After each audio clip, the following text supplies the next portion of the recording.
the last thing I really remember is like just calling out for my mom and my dad, like, something's wrong, something's wrong. I don't remember anything after that, getting life flighted out, getting treatment in the emergency room. I just remember waking up in the ICU.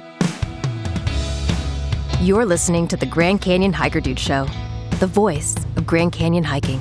Presented by hiKin, hiking packs and gear built to help you hike your best hike. Here's your guide, Brian Special. Well, heat is and likely always will be the number one killer of Grand Canyon hikers. We lost 4 in June of this year on the corridor trails, and while it's the deaths that get the headlines, well, there are many more heat-related rescues the park is forced to carry out, and then countless other stories of those who didn't require intervention but had miserable experiences because of the heat, and especially that solar load, the sun exposure that goes with it.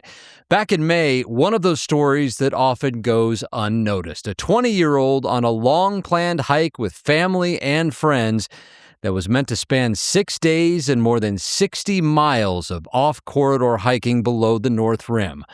But for Maddie Mineer, a dental assistant from Scottsdale, it ended after just one night, with a helicopter rescue, a month in the hospital, and a fight for her life.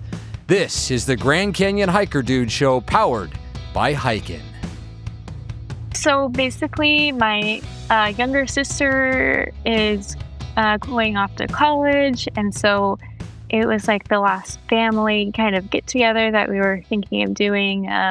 My parents have done this hike before. My grandpa has done this hike many times before, and so I had been training. My dad gave me like a list of workouts to do. I was doing Camelback Mountain every weekend to just kind of prepare for that incline. Yeah. Big hike. Yeah. What was the actual hike that you were doing? Because this wasn't anything on the corridor trails. You guys were in a really remote part of the canyon. What was the plan? And there were 9 of you, right?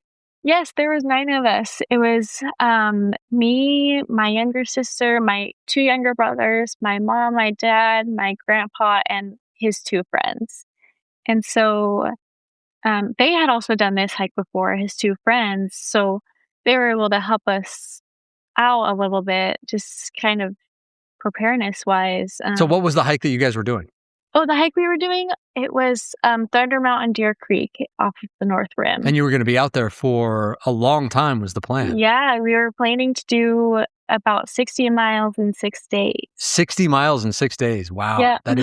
That's a big hike. Yeah, big stretch. Yeah. Okay. So this is what a family adventure this is setting up to be. So what were you guys feeling? Was everybody excited, rearing to go? Because this had been planned for a while, obviously. If you'd been training for it, it's not like it was a last second thing. There was a lot of thought that went into this. Yeah, for sure. We just kind of started out training for a couple months, and I was kind of going in with the mindset, oh, if my 12-year-old brother can do it, I can do it.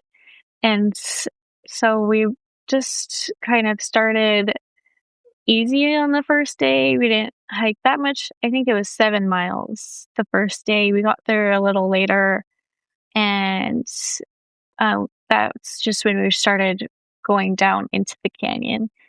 So we got most of that done with, and we had one more longer stretch. The next day, when I had my accident, is when we were going to kind of finish going down into the canyon. So had you guys made it down to the river? What was the goal that day? So the goal on the first day was just to kind of get to camp, kind of get into and past one of the like plateau points. And the second day we were just planning on going down to a river, and it had this big tree.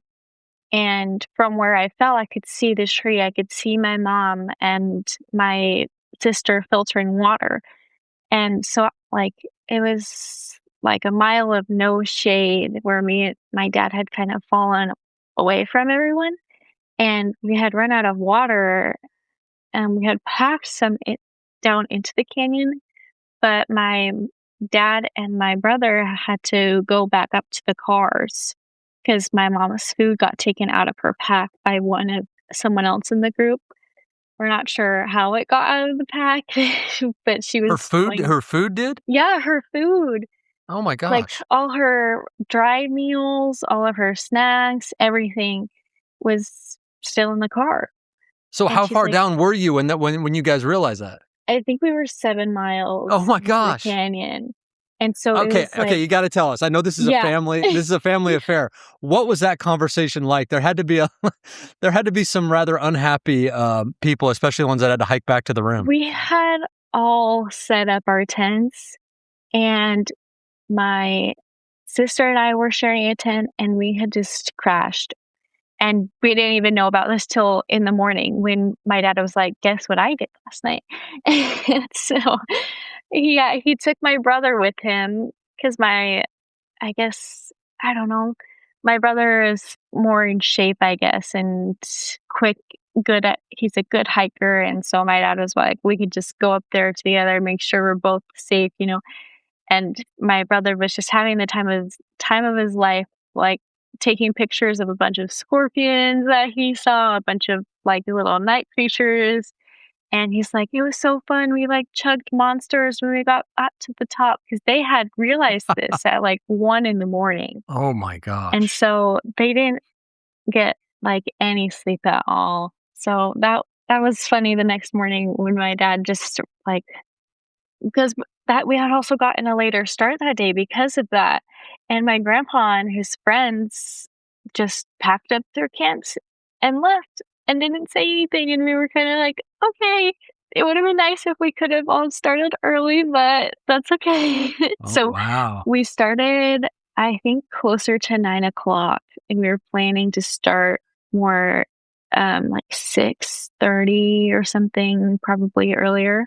And so the second day, it was mostly flat until we got to what my mom calls the wall of insanity on this trail, which is it's just switchback after switchback, super steep. Like, we had met a couple hikers that were going up, and they were like, "Oh man, I'm just not looking forward to going up." Like, and that's kind of where the group broke apart, is after the flat, because we had stopped and everyone had eaten a snack, and I didn't make the smart choice of eating a snack, which I think is also what contributed to my accident and everything. But I was just like, I don't want to take my pack off. Like, I'm tired. I just want to keep going. How long was this day supposed to be?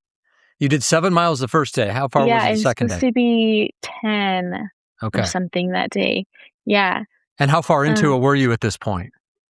at this point, I think we were 10 miles into the canyon. We were not very far from where we were planning to go.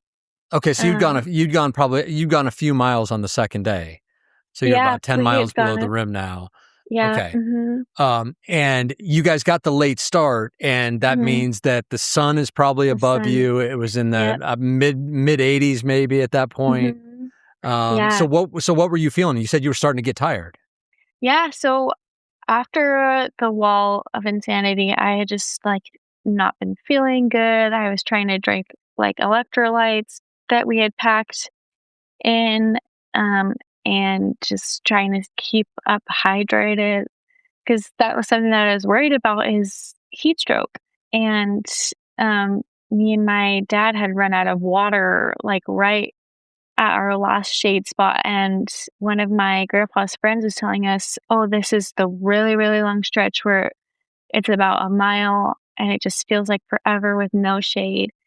And we told them to go ahead before us and tell everyone who got to the river first to start filtering water and bringing it to us, because we had run out at that point. And so we started going, and I was like, "Oh, I just really don't feel good." Like, like, we couldn't just stop because it was so hot, Well, tell us, and we just. Maddie, tell Mhm. us what you were starting to feel at that point. So you knew Yeah. something didn't feel right. Had you ever had Mhm. issues with the heat before? Not this badly. How badly I felt. I was getting like, I was panicked. I was really hot. It's like I couldn't cool my body down. So you could And tell. You could really yeah, I tell. could tell something was wrong, and I kept telling my dad, I was like, "There's something wrong, like, yeah, but you can't stop, you just have to keep pushing, you have to keep going. You can't turn around, like, there's no shade back there either." Well, what was your dad saying at this point? Because it's you and your dad who have fallen behind the group. Mhm. You're feeling terrible. I don't know how he's feeling, especially having Yeah. hiked back out to the rim and back Mhm. the night before and on basically no sleep. Yeah. What's he saying to you when you're telling him you're sick? I mean, it's your dad, right? So Yeah, he what's he was saying? feeling the same way. He was like, Oh, he wasn't feeling good either. We think he might have had a little bit of heat stroke just because of what he was communicating with us as much as he could. Yeah, he was just having some of those symptoms that I was having, but he got over it pretty quick with the access to the river and stuff. And then we got to like the top of where we were gonna descend down to the river where my brother met us with water. And I was like, I don't feel good. I just need to really take a break. And my brother was like, I'll carry your pack. I'll carry my pack. And so you just have your poles and just, you got to just make it were down. you feeling nauseous? Were you feeling dizzy? Yes. Did you have a headache? Yeah. What was? Feeling really dizzy, feeling really nauseous. And I think that's why I fell is because I was just feeling so dizzy and so out of it. And we were trying to just go fast and just to get down these switchbacks just to push and go. And I think that's where I like got caught under myself or my legs just gave out. And I was trying to stand back up and my brother was like, I can't hold you. I have these like packs and both these things. I was like, something is not right. And because my legs, I just, like, couldn't feel them. They were, like and then I was also having, like, not feeling good, feeling sick, and so the last thing I really remember is, like, just calling out for my mom and my dad, like, something's wrong, I need help," and then I guess my brother got somebody, like, to come, and I was told that they had laid a tarp down. Well, what happened? You eventually just collapsed? I mean, did you Yeah, I trip? just I mean, what happened? collapsed. Okay. I guess I just collapsed, and I remember, like, trying to sit up on a rock, but it was too hot, and so I tried to stand up, and my legs just were, like, complete jello, like, they couldn't support my weight or anything, and that's kind of the last thing I remember is screaming out for my parents, like, for help, and they were took off my shoes, they took off my, sun, long sleeve shirt, and they were just pouring water over me. They were filtering lots of water, just pouring it over me, trying to keep me cool until we could get some help. And it's funny because we had just passed, like, a park ranger, Oh. and he, like, as we were coming down, and he was like, "Oh, I'm part of search and rescue or something," and I guess we just completely missed him trying to get help and stuff, but, yeah, they took off my shoes, everything, they were trying to just keep me awake in case I had a concussion or anything. They were talking to me, and I was like, my dad was saying that I asked him to tell me a letter and at the time, I had just quit my, daycare job, and I was telling him, "No, that's not the right letter, you have to say a different letter or something," and I was going on about these different curriculum things that I had taught at my daycare, which it was so odd, like, I had, been at my dental assisting office for just about a month, so that was kind of silly. And you don't remember any of this, right? These are stories that you've Mm-mm. been told since. Yeah. Everything from after I was screaming out for help. I don't remember anything after that. Getting life flighted out, getting treatment in the emergency room. I just remember waking up in the ICU. So tell us what you've been told about Mhm. what happened in that time when you were essentially blacked out. What was happening with your parents? I mean, there had to be just intense panic in trying to figure out what to do. I mean, I can only imagine. Yeah, for sure. I'm guessing that they were just super panicked. My sister was trying to get search and rescue to come out or someone to come help. just figure out what was going on. Well, how was she trying to And reach someone? Did you guys have satellite devices? no, we didn't have satellite devices. She was just walking around with her phone up in the air trying to get some kind of SOS signal, and she was able to get a little bit of signal, and that's how she was able to call the people to come and help me out. How far from the river were you guys? You could literally see it from, like, Okay, so right where you were standing, so maybe less than half a mile. oh my gosh. Okay, so you Yeah, got that it was, close to like, it, and so close, that she was close. still able to get a cell signal, a ping Yeah, somehow.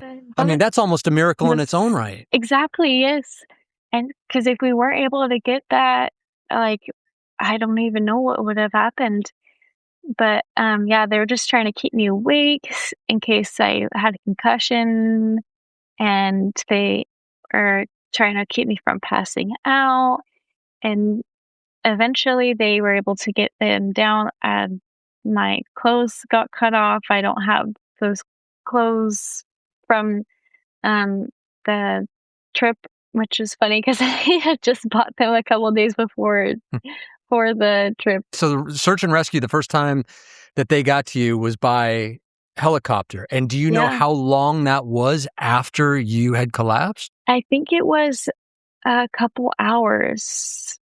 I wanna say it was less than 2 hours, but definitely a while before we could get help, yeah. Wow. Wow, wow, Mhm. wow, wow, wow. And I just, you know, I just cannot imagine what your parents were going Yeah, through at that time, what your family was going through at that time, especially with the condition that you were in. And then I assume that they knew that this had something to do with the heat.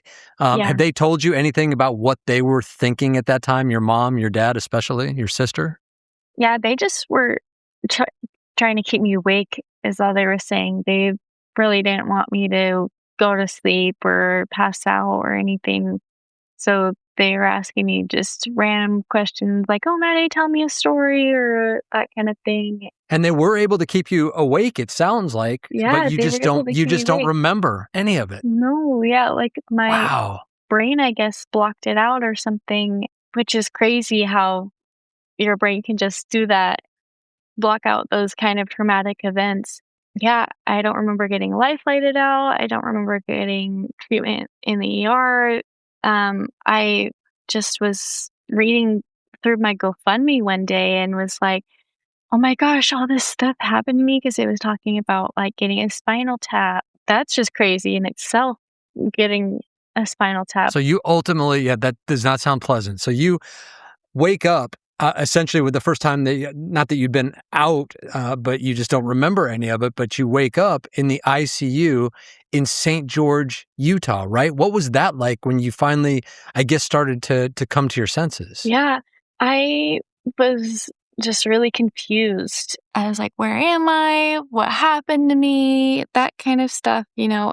And I don't really remember the first, like, remember vividly the first couple of weeks in the hospital. They were telling me I was getting blood transfusions. I don't remember getting blood transfusions, and that's a big deal too. I didn't realize how big of a deal, um, all the treatments I was getting were, or how serious my condition was. And what was ultimately the diagnoses that you received? So I had, basically from the waist down, my body started to shut down. So I had really bad blood clotting. I had ulcers. I had lots of blisters. I had a big blister on my foot that was like this big. I had kidney failure, liver failure, rhabdo, and a heat stroke. All of it. Yeah, all of it. Yeah, all of it. Shade can save your life. See when and where you'll have shade on your hike by using our Grand Canyon Shade Tracker at hiKin.club. Sun and heat can kill in the canyon. Shade Tracker lets you keep your time in it to a minimum. Our advanced technology lets you plan your hike by zooming in on your exact trail so you can see when and where you'll have shade any minute, any day of the year. Try it for yourself at hiKin.club. That's hikin.club. And hike your best and safest hike. Has anyone told you in these past 2.5 months that, especially a doctor or someone who knows what you went through, that you got lucky? Yeah. Oh, like, most of the patients that I was with on, like, when I was in the ICU were a lot older than me, and so they were like, "You're really lucky that you're young and your body is able to heal up really nicely." I had a really fast recovery, which I'm so grateful for. Because if, like, something like this happened to my grandpa, it'd obviously be, like, longer for him to recover. Yeah, that a lot of nurses were just like, "Tell me your story. I've only heard bits and pieces." And by the end of it, they were just, like, in complete shock that I was here still. Yeah. And how long were you in the hospital for? I was in the hospital from May 12th to June 12th, so exactly 1 month, and I was in and out of the ICU for the first couple of weeks, and then I was, after everything was kind of healed up and they got wounds under control, I got skin grafts, I was able to go to inpatient rehab, and I had to, relearn how to walk, I didn't have any things go wrong with my hands, so that's good that I didn't have to relearn hand function. But I did occupational therapy and physical therapy for 2 weeks. I'm in physical therapy now. I just have a little bit of a drop foot on my left foot from nerve damage and just the skin graft sites from the ulcers. So still a long road to recovery? Yeah, definitely a long road. I was doing hyperbarics and dialysis in the hospital, and I was able to get off both of those. So that was really great that I was able to not have to do those here back in Arizona. But my skin grafts will take a little bit longer to heal because um, they're basically like big sunburns. So that will take probably about a year, and they're not sure about my drop foot just because nerve damage heals so slowly. They say it's about 2 millimeters a month, and I have it from half of my calf down, Now, basically. as this was all happening, as you were in the hospital, especially in the beginning, obviously you had 9 people. Not Hmm. everybody could fly out with you. So Yeah. what did everyone else do? So my mom and my sister were able to come to the hospital with me, and we were trying to give updates to everyone still in the canyon as much as we could, but they didn't have any cell reception or anything, or a way to contact them.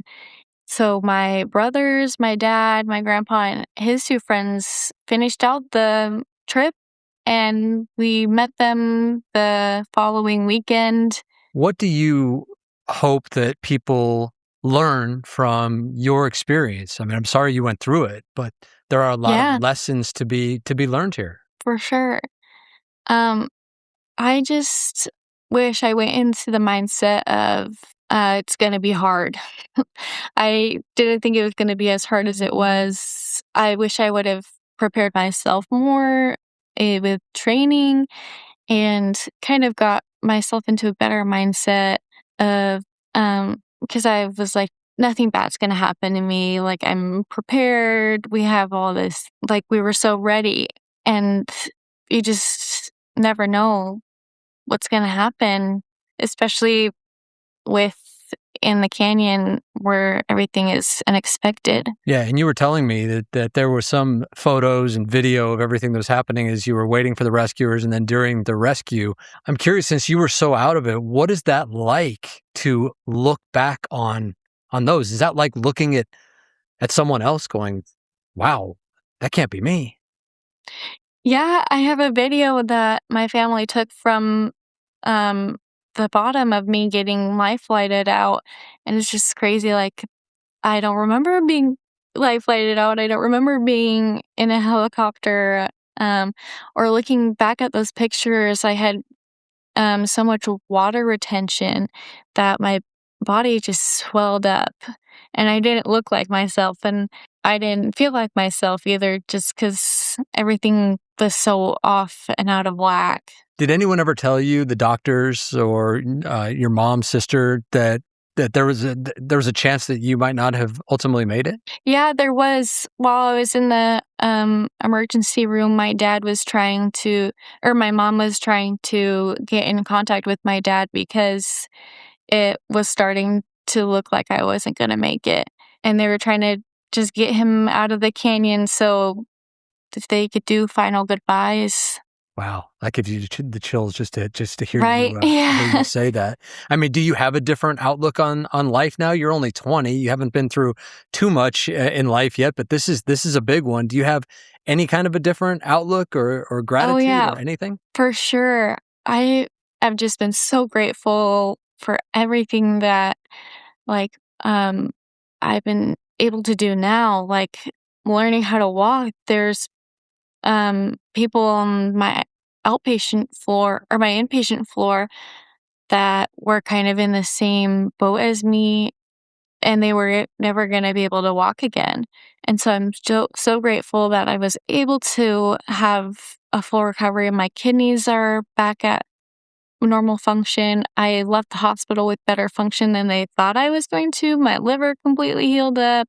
Yeah, just everything is great. My job has been so wonderful, welcoming me back, understanding my kind of situation and everything. Yeah. Well, I guess the ultimate question, the final question, of course, Yeah. has to be, uh, will you hike the Grand Canyon again? Nope. I will go to the rims. Maybe when they rebuild the North Lodge, I'll go stay there. But probably no hiking for me. Well, I don't know. Probably isn't a no. Probably. So As I of don't know. I now, don't know, Maddie. no. Again, It's a you're little too only fresh right 20. now. It is fresh right now, but who knows? Maybe with perspective, Yeah. and a few years go by, maybe you'll stand on that rim and be like, you know what? I've got to go back and finish what I started. Maybe, Yeah. right? Maybe one day. Maddie Mineer. As you might imagine, she has been overwhelmed by medical bills, and a GoFundMe has been set up for her. We will link to it in the show notes. You can find it by going to GoFundMe and searching for Maddie Mineer, Mineer. But again, a direct link is in the show notes of this episode if you would like to help Maddie and her family out. Well, as important as Maddie's story is, it's just as important to know how to avoid it, and especially how to recognize how heat illnesses present not just in yourself, but in others. Here's the Canyon doc, Dr. Tom Myers, who spent more than 30 years at Grand Canyon Clinic and has seen more heat-related cases than just about any doctor on the planet. For every person who's died from the heat, we've had hundreds of near misses. There's so many people that just barely lucked out that they were able to survive that. How do you recognize when someone's having heat issues? Well, How do you recognize it in yourself, and how do you recognize it in others? As you start to heat up, our bodies, we have this temperature zone that that our body will try to keep us regulated at. We have a thing called the hypothalamus in our brain that helps us keep our bodies under a certain temperature, and the threshold for heat stroke is about 104. As you climb, think about when you're ill, as you start to get a fever. You start to feel achy, you feel like you're weak, you're run down, you get a headache, as your body's trying to perfuse the skin to increase evaporative cooling, you have less circulation to your gut. You'll increase the circulation of your skin hugely for evaporative cooling. You don't perfuse your gut, you get nausea. Nausea, headache, lightheadedness, irritability, feeling of weakness. All those things are part of early signs of heat exhaustion, dehydration. And then as the temperature climbs, there's a certain threshold, mostly is around 140 degrees Fahrenheit, 40 degrees Celsius, that's where you could have an alteration level of consciousness. And when you become altered, that's when you're considered heat stroke. And then it's a life-threatening emergency. Recognize those signs and symptoms early in yourself or the others around you. So they're a little cranky and they're sort of getting sluggish and they're complaining of these things. Like, think about heat illness. Like, stop, get in the shade, cool off, try to arrest it right then and there rather than keep pushing your luck and pushing fate, because it could end up really bad. Dr. Tom Myers, who I know, like most serious Grand Canyon hikers, avoids the heat himself and makes summer his off season. But we know that not everyone can or will do that. And that's the big conundrum we face here. While we'll never encourage hiking in the warmer months, we also know that those are the times that people are on vacation. They plan their trips for months or years. And I mean, Phantom Ranch stays open even on the hottest days, and the trails do as well. So knowing all that and being forced to accept all that, I personally feel it would be irresponsible to tell folks, hey, sorry, you shouldn't be hiking. So if you do, it's all on you. Good luck. That wouldn't be fair, would it? I think it's the best thing that we can do, that we always make clear that we don't recommend summer hiking, while also accepting the reality that it is going to happen and offering up strategies and advice on mitigating the heat in the hopes that we somehow help you have your best possible chance of success. Hike your best hike, right? So in that vein, I asked Coach Arnie to talk about some ways that you can prepare for the heat in advance if you can't avoid it altogether. This week, we're talking about heat training, but we're talking about it Coach Arnie style. And because it is the middle of the summer, and a lot of people would call it the dog days of summer, a lot of people are getting out there, especially if you're in my neck of the woods in Arizona. They're doing things in the heat. So let's look at some things to think about. Let's look at 3 questions. One of them is, why are we heat training? Why are we heat training? And then how best to heat train, and then what are the benefits? Well, a couple whys would be, are you planning an upcoming event, let's say in the canyon, that's going to put you in a hot environment? If that's the case, my advice is to prepare for that event. Do your homework, because I don't believe in any surprises. So you need to figure out when you're going, what's the environment going to be like? Are you in charge of the scheduling? And all those things need to be answered or controlled somehow. And then you need to put together a plan and train for it. Now, here's another reason that people will heat train, and that's for altitude. If they plan on doing something that requires them to be above 9,000 feet, that's right, above 9,000 feet, that's going to put stresses on your body that are very similar to what you experience when it's really hot, when it's hard to breathe and your blood is having issues and you're sweating. All the blood pressure, heart rate, all those things are the same things that we go through at altitude or in the heat. So if you're planning on being in a high environment, heat training, besides getting up in the environment, heat training is your best bet to train for that. So there you go. Now, how best to heat train? Let's look at a few things here. Get in the heat. That's number one. So if you're here where I'm at in Phoenix, Arizona, you get out in the heat. Now, not for long periods, and not to go out there and set your best time.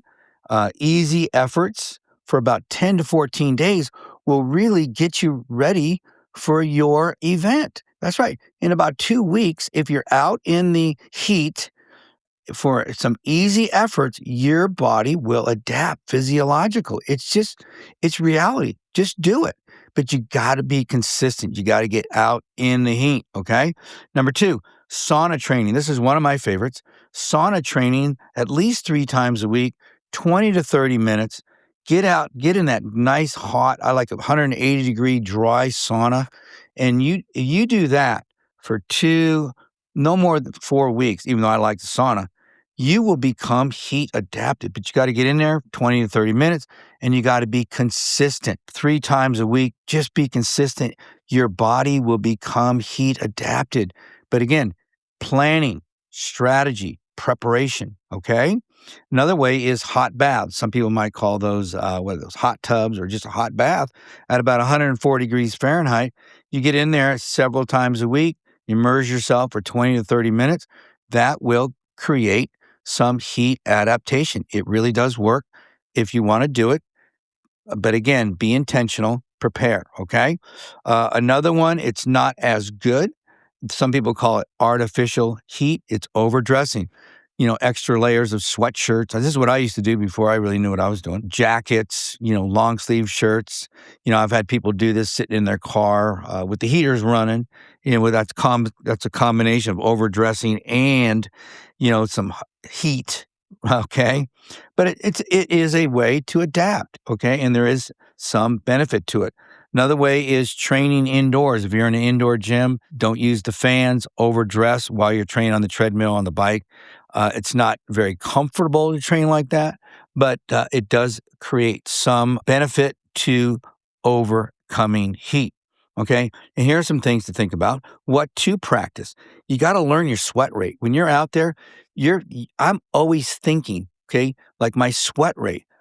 That's important because it has to do with your hydration, because you want to hydrate properly in the heat at the same way that you're going to do the event. Okay. So you want to practice what you're going to be doing in that hot environment, like drinking. You want to drink to thirst. You don't want to over drink because that leads to other problems, but you want to practice that. You want to even practice what you eat. Food in a hot environment is totally different, especially when your core temperature goes up. It's going to be totally different, and that could throw you out of balance. It's really important. Again, no surprises, guys. No surprises. All right. Now, let's also finish with this. Like I said, I will never tell anybody what not to do. I will only question what are you doing and are you doing your preparation. But even in your practice and in the event, I advise you to stop immediately, cool down. If you are experiencing any confusion, any dizziness, chills, if you stop sweating, these are signs of a heat illness. Now, listen, the heat is serious. In the canyon, if you listen to Dr. Myers and all, it's probably the number one cause of deaths in the canyon, okay? Because I think once we lose our sense of bearing, we do dumb things. But before you even get there, have you done your homework? What are your plans? And if you prepared, you've done everything you're supposed to do, then you should be okay. If you haven't, then why are you going in the first place? All right, guys, this is Coach Arnie. I love you. Let's make smart decisions and let's prepare properly. Let's do our homework and let's have events where we come out with a big smile on our face. And that's what this is all about. I love you. Talk to you later. Coach Arnie Fonseca Jr., our exercise physiologist and canyon coach. If you have questions for him, reach out. His contact information is right there in the show notes of every episode. Well, some good news. We have reached the top of the curve. I was looking at average temperatures at Phantom Ranch, and July 27th is when the average starts declining. 104 for an average high on July 26th, 103 on July 27th. So, yeah, it's all downhill from here, right? As we cruise toward October and November, usually the best time of the year to be below the rim. Hey, please do us a favor and leave us a rating and review on whatever platform you're on. I do see every single one of those, and they are appreciated beyond words. So if you could do that right now, just go do it. I would be so, so grateful. All right, that is it for now. My name is Brian Special, heat or not, encouraging you as always to go hike the canyon, take that first step, embrace the journey, and when you get there, whether it's for time goals or taking your time, just hike your own hike and savor every step in the magnificent Grand Canyon. We'll see you next time on the Grand Canyon Hiker Dude Show, powered by hiKin. Support the brand that supports this show at hikin.club. That's HIKIN.club.